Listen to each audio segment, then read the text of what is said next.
പുതിയൊരു വീഡിയോയിലേക്ക് എല്ലാവർക്കും സ്വാഗതം. ഇന്നത്തെ വീഡിയോ +1 ഇപ്പോൾ പഠിക്കുന്ന കുട്ടികൾക്ക് വേണ്ടിയുള്ളതാണ്. നിങ്ങൾ ഫിസിക്സ് പഠിച്ചു തുടങ്ങുമ്പോൾ അതായത് motion in A straight line എന്ന ചാപ്റ്റർ മൂന്നാമത്തെ ചാപ്റ്റർ ആകുമ്പോൾ നമുക്ക് വേണ്ടി വരുന്ന പുതിയൊരു മാത്തമെറ്റിക്കൽ പ്രോസസ്സ് ഉണ്ട്. അതായത് ഡിഫറൻസിയേഷൻ എന്നാണ് ആ പ്രോസസ്സിൻ്റെ പേര്. അപ്പോൾ എന്താണ് ഡിഫറൻസിയേഷൻ, എങ്ങനെ നമുക്ക് ഡിഫറൻഷിയേറ്റ് ചെയ്യാം, ഇനി എവിടെയാണ് ഡിഫറൻഷിയേഷൻ നമുക്ക് ഫിസിക്സിൽ വേണ്ടി വരുന്നത്, ഈ കാര്യങ്ങളാണ് നമുക്ക് ഈ വീഡിയോയിലും തൊട്ടടുത്ത വീഡിയോയിലുമായിട്ട് നമുക്കിത് കംപ്ലീറ്റ് ചെയ്യാൻ പറ്റൂ. അപ്പോൾ നമുക്ക് നിങ്ങൾ സെക്കൻഡ് ഇയറിൽ പഠിക്കാൻ പോകുന്ന മാത്തമെറ്റിക്കൽ പ്രോസസ്സാണ് ഡിഫറൻസിയേഷൻ. അത് ഡീറ്റെയിൽ ആയിട്ട് പഠിക്കും. ഇവിടെ നമ്മൾ നമുക്ക് ഫിസിക്സിന് വേണ്ടി വരുന്ന ഏറ്റവും ബേസിക് ആയിട്ടുള്ള കാര്യങ്ങൾ, ആ ഫിസിക്സിനെ എങ്ങനെ അപ്ലൈ ചെയ്യാം, അതിൻ്റെ അടിസ്ഥാനത്തിലാണ് നമ്മൾ ഡിസ്കസ് ചെയ്യുന്നത്. ഒരിക്കൽ കൂടി വീഡിയോയിലേക്ക് സ്വാഗതം. Differentiation it is a mathematical process. നിങ്ങൾ അഡീഷൻ, സബ്ട്രാക്ഷൻ, മൾട്ടിപ്ലിക്കേഷൻ ഒക്കെ പഠിച്ച പോലെ വേറൊരു മാത്തമെറ്റിക്കൽ പ്രോസസ്സാണ് differentiation. Differentiation is a mathematical process. അതാണ് നിങ്ങൾ ആദ്യം മനസ്സിലാക്കേണ്ടത്. ഇനി ഈ പ്രോസസ്സ് എന്താണ് ഈ പ്രോസസ്സിൽ ചെയ്യുന്നത്? അപ്പം അതിനു വേണ്ടി നമുക്ക് നോക്കാം. നമുക്കൊരു ഫംഗ്ഷൻ ഇവിടെ നോക്കൂ, വൈ എന്ന് പറഞ്ഞാൽ ഒരു ഫംഗ്ഷനാണ് അല്ലേ. ഇറ്റ് ഡിപ്പെൻഡ്സ് ഓൺ എക്സിനെ ഡിപ്പെൻഡ് ചെയ്യുന്ന ഒരു ഫംഗ്ഷനാണ് വൈ എന്ന് പറയുന്നത്. എക്സാമ്പിളായിട്ട് പറഞ്ഞാൽ y = 5x + 2. ഇപ്പം നിങ്ങൾക്ക് ക്ലിയർ ആവുന്നു അല്ലേ. എക്സിൻ്റെ വാല്യൂ മാറിക്കഴിഞ്ഞാൽ വൈയുടെ വാല്യൂ മാറും അല്ലേ. എക്സിന് 1 കൊടുത്തു കഴിഞ്ഞാൽ y 5 × 1 + 2 7 ആകും. എക്സിന് 2 കൊടുത്തു കഴിഞ്ഞാൽ വൈയുടെ വാല്യൂ 12 ആകും. So Y depends on X. Y എക്സിനെ ഡിപ്പെൻഡ് ചെയ്യുന്നു എന്ന് പറയുന്നു. അപ്പോൾ ഇവിടെ നമുക്ക് 2 വേരിയബിൾസ് ഉണ്ടല്ലേ. 2 വേരിയബിൾസ്, അതായത് കോൺസ്റ്റൻസ് അല്ല, വാല്യൂ മാറിക്കൊണ്ടിരിക്കുന്ന ആ വേരിയബിൾസ് ആണ് വൈയും എക്സും. ഇനി വൈയും എക്സും തമ്മിലുള്ള ഡിഫറൻസ് നോക്കിയേ. എക്സ് എന്ന് പറഞ്ഞാൽ ഇൻഡിപെൻഡൻ്റ് ആണ്. എക്സിന് ഏത് ഡിഫറെൻറ്റ് വാല്യൂസ്, ഇഷ്ടമുള്ള വാല്യൂസ് എടുക്കാൻ പറ്റും. X is an independent variable. But Y depends on X. എക്സിൻ്റെ വാല്യൂ അനുസരിച്ചിട്ടേ വൈക്ക് വാല്യൂ കിട്ടുന്നുള്ളൂ. So Y is a dependent variable. ഇപ്പം നിങ്ങൾക്ക് ഫംഗ്ഷൻ അതിൽ 2 വേരിയബിൾസ് എല്ലാം ക്ലിയറായി. അപ്പം അങ്ങനെയാണെങ്കിൽ ഡിഫറൻസിയേഷൻ എന്ന മാത്തമെറ്റിക്കൽ പ്രോസസ്സിലൂടെ നമുക്ക് എന്താണ് കിട്ടുന്നതെന്ന് നോക്കാം. അപ്പോൾ ഡിഫറൻസിയേഷൻ എന്ന് പറഞ്ഞാൽ it is a mathematical process and this process gives the instantaneous rate of change of one quantity with respect to another. ഈ പ്രോസസ്സ് കഴിഞ്ഞ് നമുക്ക് കിട്ടുന്നത് ഒരു റേറ്റ് ഓഫ് ചേഞ്ച് ആണ്. Instantaneous rate of change of one quantity with respect to another. അതായത് നമുക്കിപ്പോൾ 2 variables ഉണ്ടല്ലേ, എക്സും വൈയും. ഇതിൽ ഒരു ക്വാണ്ടിറ്റിക്ക് ഉണ്ടാകുന്നത്, ഇപ്പോൾ ഫിസിക്കൽ ക്വാണ്ടിറ്റി എടുക്കുകയാണെങ്കിൽ ഏതെങ്കിലും വൈയും എക്സും 2 ഫിസിക്കൽ ക്വാണ്ടിറ്റീസ്, ഡിപ്പെൻഡ് ചെയ്യുന്ന ഫിസിക്കൽ ക്വാണ്ടിറ്റീസ് ആണെങ്കിൽ instantaneous rate of change of Y, change in Y with അല്ലേ, divided by change in X, അതാണ് rate of change of Y with respect to X. അത് നമുക്ക് കിട്ടുന്നത് ഈ മാത്തമെറ്റിക്കൽ പ്രോസസ്സിലൂടെയാണ്. സോ വാട്ട് ഈസ് ഡിഫറൻസിയേഷൻ എന്ന് നിങ്ങളോട് ആരെങ്കിലും ചോദിച്ചു കഴിഞ്ഞാൽ നിങ്ങൾ പറയേണ്ടത് it is a mathematical process which gives the rate of change of one variable with respect to unit change in another variable. Unit rate of change in another variable. So differentiation is a mathematical process which gives the rate of change of one variable with respect to unit change in another variable. Rate of change, instantaneous rate of change നമുക്ക് നൽകുന്ന ഒരു mathematical പ്രോസസ്സാണ് differentiation. കുറച്ചുകൂടെ clear ആയിട്ട് നോക്കിക്കഴിഞ്ഞാൽ നമുക്ക് നേരത്തെ ഒരു ഫംഗ്ഷൻ ഉണ്ടായിരുന്നു y = f(x), isn't it? അങ്ങനെ ഒരു ഫംഗ്ഷൻ ഉണ്ടല്ലേ. അപ്പോൾ ഈ ഫംഗ്ഷനിൽ നമുക്ക് വൈക്ക് ഉണ്ടാകുന്ന ഒരു change, small change in y, Δy എന്ന് കൊടുക്കുക അല്ലേ. വൈക്ക് ഒരു ചെറിയ ചേഞ്ച് ഉണ്ടാവണമെങ്കിൽ എക്സ് ചേഞ്ച് ചെയ്തിരിക്കണം. Small change in x is represented as Δx. Then Δy by Δx, that is change in y divided by change in x എടുക്കുന്നു. Okay, ഇപ്പോൾ നമുക്ക് Δx എന്ന് പറയുന്നത് ഒരു ചെറിയ ചേഞ്ച് ഉണ്ടല്ലേ. ഇനി നമ്മൾ ഇതിനെ അപ്രോക്സിമേറ്റ് ചെയ്ത് ഈ ചേഞ്ച് ഇല്ലാതാവുന്നു. ഈ ചേഞ്ച് ഇൻസ്റ്റൻറ്റേനിയസ് ചേഞ്ചാണ്, റേറ്റ് ഓഫ് ചേഞ്ചാണ് നമുക്ക് വേണ്ടത്. അപ്പോൾ ഈ ചേഞ്ച് എന്ന് പറയുന്നത് ഡെൽറ്റ എക്സ് വളരെ വളരെ ചെറുതാവുന്നു. അതായത് delta X turns to 0. Delta X 0യിലേക്ക് പോകുന്നു. നമുക്ക് ലിമിറ്റ് കൊടുക്കാം. Limit delta X turns to 0 delta Y by delta X. Delta X 0യിലേക്ക് പോകുമ്പോൾ എക്സിനുണ്ടാകുന്ന വളരെ ചെറിയൊരു ചേഞ്ചിന് വൈക്ക് എന്ത് ചേഞ്ച് വരുന്നു മനസ്സിലായി? വൈക്ക് എക്സിൻ്റെ സ്മോളസ്റ്റ് ചേഞ്ചിന് വൈക്ക് ഉണ്ടാകുന്ന ചേഞ്ച്, അതാണ് limit x delta X turns to 0 delta Y by delta x. ഇതാണ് നമുക്ക് ഡിഫറൻഷ്യേറ്റ് ചെയ്യുമ്പോൾ കിട്ടുന്നത്.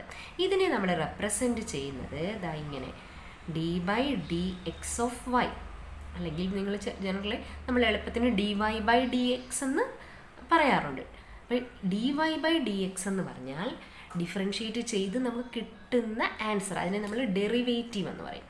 നമ്മുടെ ഡെറിവേറ്റീവ് ഡിഫറൻഷ്യേറ്റ് ചെയ്ത് കിട്ടിയ റിസൾട്ട്, അതായത് കിട്ടിയ റേറ്റ് ഓഫ് ചേഞ്ച്, അതിനെ നമ്മൾ റെപ്രസെൻറ്റ് ചെയ്തത് എങ്ങനെയാണ്? D Y by D X. ഇവിടെ ഡി ബൈ ഡി എക്സ് എന്നുള്ളതാണ് ഓപ്പറേറ്റർ. അതായത് ഡിഫറൻഷ്യേറ്റ് ചെയ്യാൻ വേണ്ടി, നിങ്ങൾ ആഡ് ചെയ്യാൻ വേണ്ടി, സബ്ട്രാക്റ്റ് ചെയ്യാൻ വേണ്ടിയൊക്കെ സൈൻസ് ഉപയോഗിക്കാറുണ്ടല്ലേ, positive negative plus minus signs ഉപയോഗിക്കാറുണ്ട്. അതുപോലെ ഡിഫറൻഷ്യേറ്റ് ചെയ്യാൻ വേണ്ടി നമ്മൾ ഉപയോഗിക്കുന്ന ഓപ്പറേറ്റർ എന്ന് പറയുന്നത്, ഇവിടെ ഉപയോഗിച്ച operator d by D x. ആരെ ഡിഫറൻഷ്യേറ്റ് ചെയ്തു? വൈയെ ഡിഫറൻഷ്യേറ്റ് ചെയ്തു. വൈയെ ഡിഫറൻഷ്യേറ്റ് ചെയ്തു എന്ന് പറഞ്ഞാൽ വൈയുടെ റേറ്റ് ഓഫ് ചേഞ്ച് എടുത്തു with respect to unit change in x എടുത്തു അല്ലേ, d Y by D X.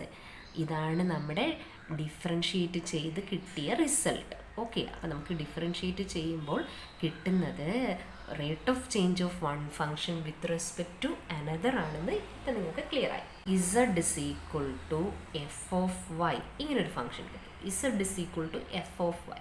അപ്പോൾ ഇതിൻ്റെ ഡെറിവേറ്റീവ് ഡിഫറൻഷ്യേറ്റ് ചെയ്യുമ്പോൾ കിട്ടുന്ന റിസൾട്ട് എന്ന് പറഞ്ഞാൽ, അത് എഴുതണമെങ്കിൽ നമുക്ക് അതിൻ്റെ ഓപ്പറേറ്റർ അറിയണം അല്ലേ, ഡി ബൈ, ഇവിടെ വൈക്ക് അനുസരിച്ചിട്ടാണ് ഇസഡ് ചേഞ്ച് ചെയ്തത് അല്ലേ, ഡിഫറൻഷ്യേറ്റ് ചെയ്യേണ്ടത് ഇസഡിനെയാണ്. പക്ഷേ ഇസഡ് ആരെ ഡിപ്പെൻഡ് ചെയ്യുന്നു? വൈയെ. അപ്പം d by D y of z, കണ്ടോ? അപ്പോൾ ഇസഡിനെ നമ്മൾ എന്ത് ചെയ്യുന്നു? ഡിഫറൻഷ്യേറ്റ് ചെയ്യുന്നു. നമ്മുടെ ഓപ്പറേറ്റർ ആരാണ്? D by D Y. ഇനി വേറൊരു ഫംഗ്ഷൻ നമുക്കെടുക്കാം, V equal to F of T എന്നെടുത്തു. V equal to F of T. അപ്പം നിങ്ങൾ എങ്ങനെ ഇതിൻ്റെ ഡെറിവേറ്റീവ് എഴുതും? വിക്ക് ഉണ്ടാവുന്ന ചേഞ്ച് ആണല്ലേ, ആരെയാണ് വി ഡിപ്പെൻഡ് ചെയ്യുന്നത്? ടി എ. സോ നമുക്ക് എങ്ങനെ എഴുതാൻ പറ്റും? D by d t of v എന്ന് എഴുതാം. D by d t of v. മനസ്സിലായോ? അപ്പോൾ എങ്ങനെയാണ് ഡിഫറൻഷ്യേറ്റ് ചെയ്യുമ്പോൾ ചെയ്യേണ്ട ഓപ്പറേറ്റർ എന്ന് പറയുന്നത് ഫംഗ്ഷനെ ഡിപ്പെൻഡ് ചെയ്ത്, ഫംഗ്ഷനെ ആരെ ഡിപ്പെൻഡ് ചെയ്തിരിക്കുന്നു? ഫംഗ്ഷനകത്തുള്ള ഇൻഡിപെൻഡൻ്റ് ആയിട്ടുള്ള വേരിയബിൾ, അതായത് ഫംഗ്ഷനകത്ത് വരുന്ന ഇൻഡിപെൻഡൻറ്റ് വേരിയബിൾ, ഈ ഫംഗ്ഷനകത്ത് വരുന്ന ഇൻഡിപെൻഡൻറ്റ് വേരിയബിൾ വൈ ആണല്ലേ. അപ്പോൾ നമുക്ക് ഡി ബൈ ഡി വൈ എന്നെടുക്കാം. ഇവിടെയാണെങ്കിൽ ടി ആണ്, അപ്പോൾ ഡി ബൈ ഡി ടി എന്നെടുക്കാം. ഇനി നമുക്ക് ഡിഫറൻഷിയേഷൻ പഠിക്കുമ്പോൾ അറിഞ്ഞിരിക്കേണ്ട കുറച്ച് ഫോർമുലാസ് ഉണ്ട്. അതിൽ നമുക്ക് ആദ്യം വേണ്ട ഒരു ഫോർമുല എന്ന് പറഞ്ഞാൽ, നമ്മളിവിടെ നോക്കുക, d by D X of X raise to n. X raise to N എന്ന് പറഞ്ഞ ഒരു ഫംഗ്ഷനെ നമുക്ക് ഡിഫറൻഷ്യേറ്റ് ചെയ്യണം വിത്ത് റെസ്പെക്ട് ടു എക്സ്. അപ്പോൾ അതിൻ്റെ റിസൾട്ട് എന്ന് പറയുന്നത് പവർ എൻ അല്ലേ, N into X raise to N minus 1. X raise to എന്നിനെ ഡിഫറൻഷ്യേറ്റ് ചെയ്ത് കഴിഞ്ഞാൽ കിട്ടുന്ന റിസൾട്ട് എന്താണ്? N into X raise to N minus 1. വളരെ പ്രധാനപ്പെട്ട റിസൾട്ടാണ്, നമുക്ക് എപ്പോഴും വേണ്ടി വരും. നമുക്ക് എക്സാമ്പിൾ നോക്കിക്കഴിഞ്ഞാൽ d by D X of X raise to 3. അപ്പോൾ എന്ത് വരും?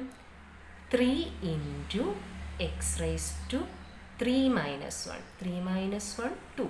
അപ്പോൾ 3x² ആണ് ആൻസർ. വേറൊരു example, d by D X of X raise to 8.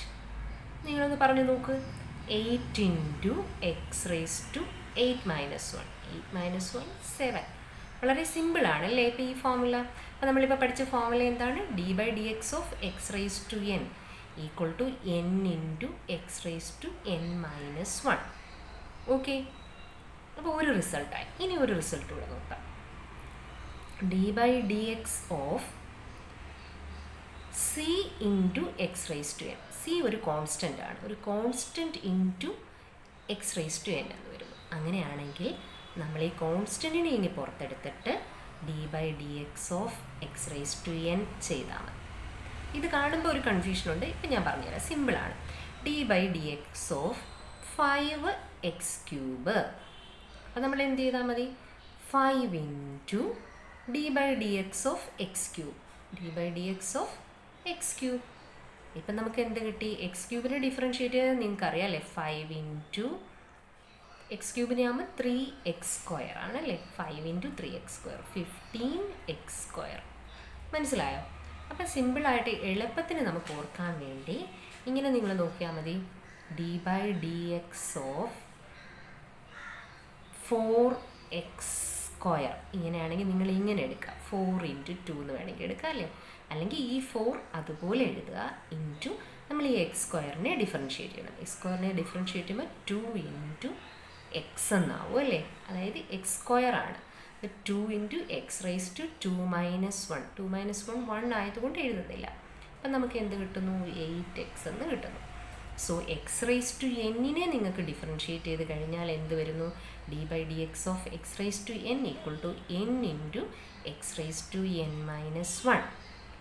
ഇനി എക്സ് റൈസ് ടു എന്നിനോടൊപ്പം വേറെ കോൺസ്റ്റൻസ് വന്നാൽ ആ കോൺസ്റ്റൻറ്റ് ഇൻറ്റു ആ ഫംഗ്ഷനെ ഡിഫറൻഷ്യേറ്റ് ചെയ്യുക. അതാണ് ഞാനിവിടെ പറഞ്ഞത്, D by D X of ഒരു constant C into X raise to N ആണെങ്കിൽ C into D by D X of X raise to N ചെയ്യുക. ഓക്കെ, അപ്പോൾ രണ്ട് റിസൾട്ട് മനസ്സിലായില്ലേ? എക്സ് റൈസ് ടു എന്നിനെ ഡിഫറൻഷ്യേറ്റ് ചെയ്താൽ N into X raise to N minus 1ഉം ഒരു constant കൂടെ വന്നാൽ that constant into derivative of X raise to N. ഇനി മൂന്നാമത്തെ ഒരു റിസൾട്ടൂടെ, അതായത് ഒരു കോൺസ്റ്റൻറ്റിനെ ഡിഫറൻഷ്യേറ്റ് ചെയ്ത് കഴിഞ്ഞാൽ ആൻസർ 0 ആയിരിക്കും. കെ ഒരു കോൺസ്റ്റൻ്റ് ആണ്, ഇതിനെ നമ്മൾ d by D X of k എടുത്തു കഴിഞ്ഞാൽ answer 0. Example d by D X of 5, answer എന്തായിരിക്കും, 0. കാരണം 5ന് റേറ്റ് ഓഫ് ചേഞ്ച് ഒന്നും ഇല്ലല്ലോ, എക്സിനനുസരിച്ച് 5 മാറുന്നുണ്ടോ, ഇല്ല. അപ്പോൾ കോൺസ്റ്റൻസിനെ ഡിഫറൻഷ്യേറ്റ് ചെയ്താൽ റിസൾട്ട് 0 ആയിരിക്കും. ഇനിയും ഡിഫറൻസിയേഷൻ്റെ നമുക്ക് ആവശ്യമുള്ള കുറച്ച് കൂടുതൽ റിസൾട്ട്സ് ഉണ്ട്, അത് അടുത്തൊരു വീഡിയോയിൽ കാണാം.